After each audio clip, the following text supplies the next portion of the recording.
ముందుగా సనాతన ధర్మ కుటుంబీకులందరికీ కూడా శుభాభివందనాలు. ఈరోజు నేను మీతో చర్చించాలనుకుంటున్న ఆలయం గుణశీలంలో ఉన్నటువంటి శ్రీ ప్రసన్న వెంకటాచలపతి క్షేత్రం గురించి ఈరోజు మనం తెలుసుకుందాం.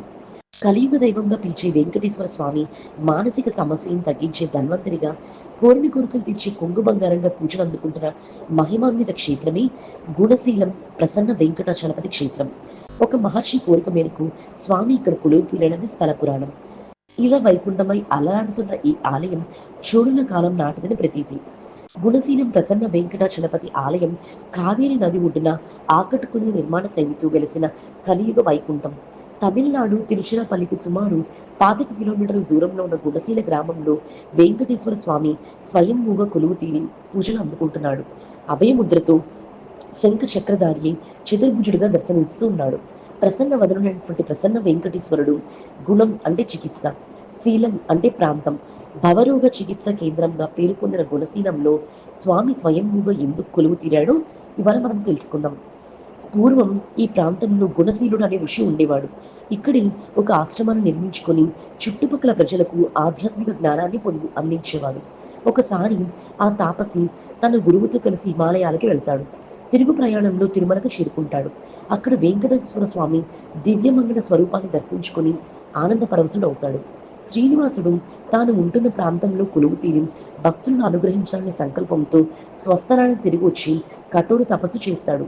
ఆ సంకల్పానికి మెచ్చి స్వామి ఇరు దేవేరులతో కలిసి ప్రత్యక్షమై ఆర్చామూర్తిగా ఇక్కడ అవతరిస్తాడు. అప్పటి నుంచి గుణశీలుడి నిత్యం స్వామివారిని పూజించేవాడు.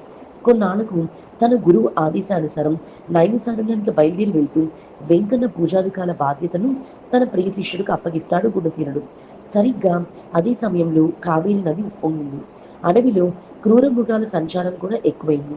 దీంతో ఆ శిష్యుడు తన గురువుకి ఇచ్చిన మాటను మర్చిపోయి ప్రాణాలను అరచేత పెట్టుకొని సొంతూరికి వెళ్ళిపోతాడు. కాలక్రమేణా స్వామివారి విగ్రహం పైన పుట్ట పేరుకుపోతుంది. కొంతకాలానికి ఆ ప్రాంతాన్ని ప్రారంభించినటువంటి జ్ఞానవర్మ అనే చోళరాజుకు ఆకాశవాణి ద్వారా స్వామి తన జాడని తెలియజేస్తాడు. జ్ఞానవర్మ తన సైనికులతో ఆ పుట్టని తవ్వించడంతో స్వామివారి విగ్రహం బయటపడుతుంది. పరమాత్మ సంకల్పం మేరకు ఆయన అక్కడున్న ఆలయాన్ని నిర్మిస్తాడు. ఆ తర్వాత వచ్చిన రాజులు కూడా క్షేత్ర అభివృద్ధికి తమ వంతు కృషి చేశారని స్థల పురాణం చెప్తుంది.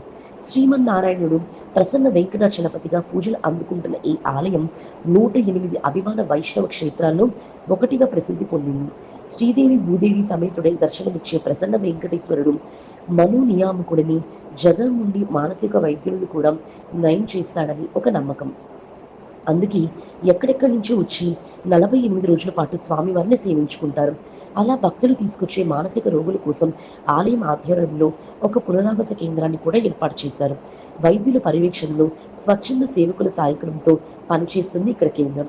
సంతాన ప్రదాతగాను స్వామికి ఒక పేరు ఉంది.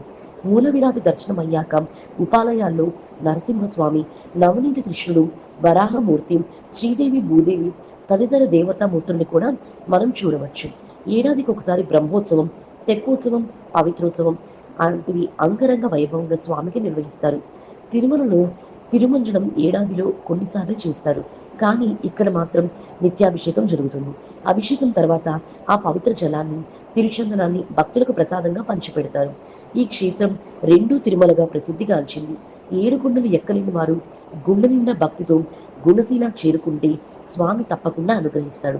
మరి తెలుసుకున్నారు కదా గుణశీలంలో ప్రసన్న వెంకటాచలపతి క్షేత్ర విశేషాలు. ఈ వీడియో చూసిన మీ అందరికీ కూడా కృతజ్ఞతలు. సనాతన